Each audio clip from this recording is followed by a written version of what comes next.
Capturing Chinese clients. Now this is thoughtful.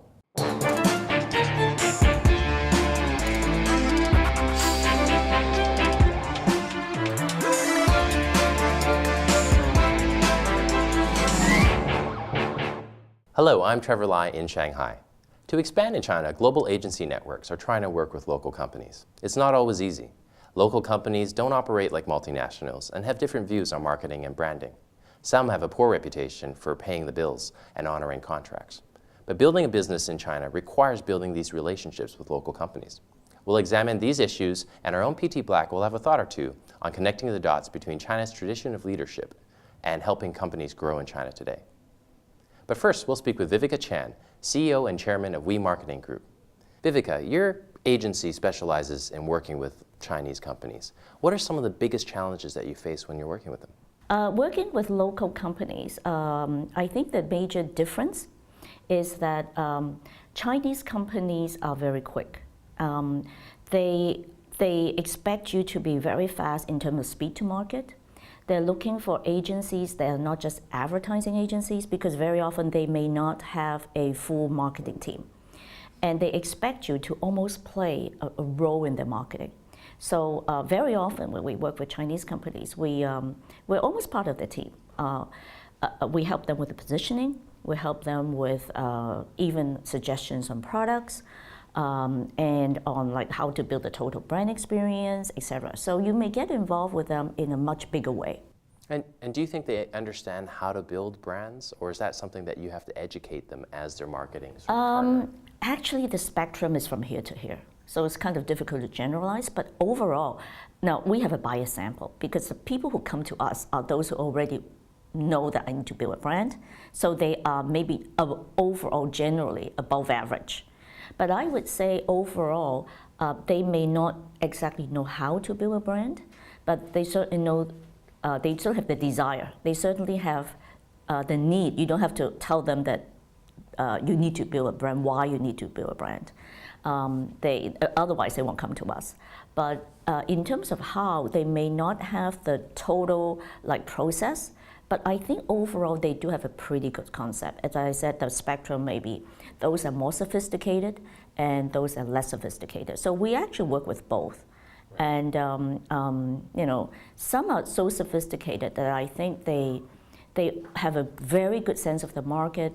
They know already that all these terminologies because they've read all the books and they've done it all, and they're pretty sophisticated. They're pretty sophisticated marketers, and some they're really they know the need, but it's only to them brand is just awareness, and then you really need to educate a lot. So I would say the spectrum is pretty spread out.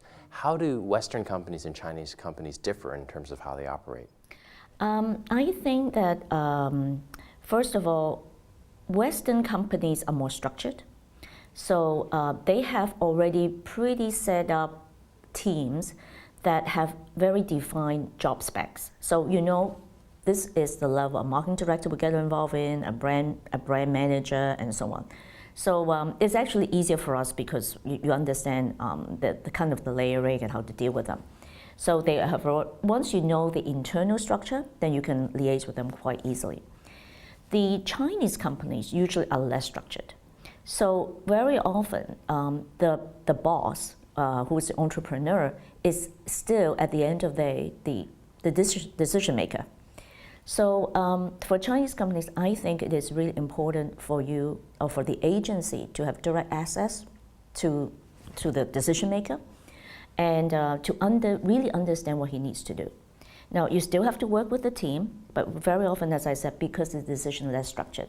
How do you pave that way for that direct access? Because that is one of the challenges that is often raised. How do you pave that road? I think that very often, actually, if we don't have the direct access, we may not work with that company. And I think that very often you have to earn your way, because they are very busy. They don't want to waste their time.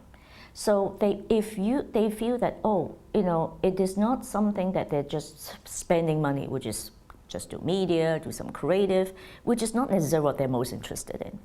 But you can have a lot of input in terms of helping them drive their business. They'll be very interested to talk to you. Well, thanks, Viveka.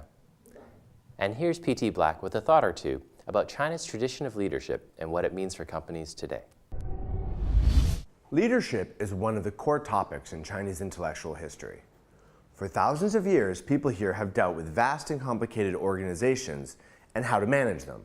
Yesterday's Minister of Works is not so different from today's COO. China's business leaders today are influenced, however, by three different cultural frameworks. There's traditional, with its Confucian emphasis on virtuous discipline and top-down order. Then there's modern, the post-1949 engineering-based rationality with big planning. And there's multinational business culture, all about communication and teamwork. So first of all, be skeptical when someone talks about the Chinese way of doing business. Nevertheless, some do's and don'ts. Do, build rapport with the boss. But don't discount the junior team. They may not make decisions today, but their promotion can be fast and consequential. Do, build trust with clients through meals and entertainment. It does enable better cooperation when the inevitable surprise shows up. Don't forget your ethics and the law. I shouldn't have to say it. Do, build a team with local experience and understanding. Don't rely on Chinese faces. Ethnic or linguistic background is no substitute for industry experience and good old-fashioned smart.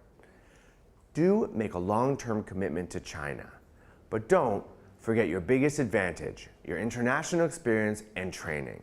Good luck and happy banqueting. Thanks, PT. With us now is Ellen Ho, TBWA's Head of Planning for Greater China, Melvin Goh, President of Mindshare China, Bernard Wong, General Manager of Grey Shanghai. How important are local companies to your agency's expansion plans in China? I will take the question first. If you look at the China landscape, the market is valued at probably 60 billion US, but the advertising dollar coming from the Chinese clients is 80%. The MNC is 20%. And has this percentage risen dramatically in the recent years, or has this been a steady thing going on for the past decade or so? I think in terms of split, local business, we have about 80% of our business versus 20%, and it has been going up over the past 2 years. When was the big shift? When did you see the big turn when you had a dominance of MNCs previously for your agency client roster, and then you started to see the business actually take a shift and the local clients started to take over? When did that sort of shift start happening? The shift will, especially after some big events, after the Olympics, Expo last year, the local clients are much more willing to spend. So, I can say that, it has happened, for like 4 years. Yeah, and especially after the global recession, as well as the Olympic Games, it's kind of the two things came together at the same time, and then it's kind of quite symbolic timing for the picking up of the local companies. And so the local companies you found actually started to come to you, or did you still have to go out and find these clients and do a lot of new business development? No, they do come to us. We receive calls, maybe 5, 6 every week. So, maybe probably calling for a pitch, or even, just to directly to engage us in some new businesses. Well, and actually talking about pitching, that's obviously one of the big issues, especially oftentimes dealing with local clients. What's one of the biggest challenges that you face as agencies who are probably called, as you mentioned, 5, 6 times a week, but really oftentimes it's for pitches, and oftentimes they're open pitches or they're free pitches. I mean, how do you deal with that with local clients? Do you find that that's something that they really expect, a great deal of work up front without necessarily, paying any sort of pitch fees or any sort of commitment to you? Honestly, it's quite different. Compared to MNC clients, they actually are less keen for a pitch process. They're actually more interested to know your company better and know the team better and understand the chemistry. If they feel there is a chemistry there, actually they don't care about the pitch. But we've all heard horror stories about Chinese clients, and sometimes, if the project doesn't go well or things like that, they might disappear, and all of a sudden your agency's on the hook for big bills and unpaid sort of projects. And this happens with a lot of companies, but it seems like there are a lot of stories circulating. Are these true? Is this still happening? Or has there really been a shift, as Bernard mentioned, with all of these global events? to a more perhaps international and sophisticated standard of agency-client relationships. Can you guys talk a bit about the challenges that you faced? From my company's kind of experience, we don't experience that kind of, the story you mentioned. But actually, local clients are very straightforward, very transparent. They are very result-oriented. So it's kind of a very straightforward way of working together. But the challenge we're facing is how to find a kind of different team to work for them, because the way they use agency is not to find an advertising company, but more like a marketing servicing partner. So you've got to find talents who understand their business, how they run their business, the revenue, where the revenue coming from, and how to partnership with them to open retail channel. So everything about the marketing, sales, that kind of thing, rather than the piece of a holistic understanding of the Exactly. business rather than simply. Which is a challenge for the traditional talent setup in the 4A agencies. Melvin? Ask Ellen one question. In your business, because you present all the ideas and at the mid-management, senior management level, they embrace it. But the Chinese company being quite a patriarch, 老板说了就算, When you sell right to the top, and the top guy may not have a clear appreciation of branding because it's a very different background. And then you lost a lot of time because you are a service-based company. Is that also one of the challenges that you face? It's one of the challenges. Kind of we learn from that kind of experience, and we got sort of a solution on that. Some tricks. Is last time I mentioned about our kind of strategy workshop. So we started and built a conversation from the top to down. So meaning that we sell the brand strategy and concept first to the top, the decision maker. So they're okay, they don't feel you are yes, and going for the behind them. creative part, it's kind of an ongoing procedure. It becomes easier. Then the big boss no need to look at the detailed execution, but at least he is feel so comfortable that embrace the kind of whole strategy. Is there a discipline process among the Chinese brands that every quarterly you do a real formal review, and is that one of the process by the clients that you manage? Or because every Chinese company could be different, No, actually that's not the process, but actually we turn that kind of meetings, reviews into a very interactive co-creation type of workshop.